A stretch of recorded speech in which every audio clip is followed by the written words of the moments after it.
Roberto Valente, Padova Nuoto alla 2, Leonardo Limido Team Veneto alla 3, Victor Sanin, Rarinantes Venezia, 4 Leonardo Favaro, Padova Nuoto, 5 Giovanni Filippini, Vissauro, 6 Nicolò Bernardi, Idros, 7 Alberto Dallator, Montebelluna Nuoto, alla 8 Yeshak Franceschi, Città Sport Vicenza.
Finale 2006 dei 200 farfalla, miglior tempo questa mattina Leonardo Favaro, 2:16:30 ed è suo anche il passaggio più veloce ai 50 metri, primo rilevamento cronometrico, 30:07.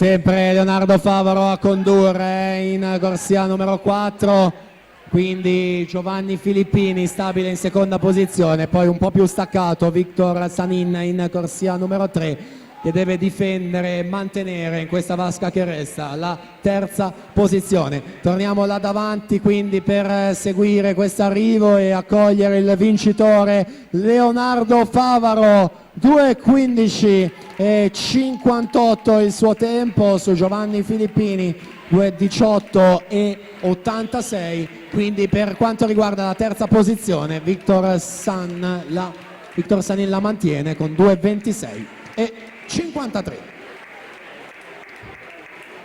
Proseguiamo.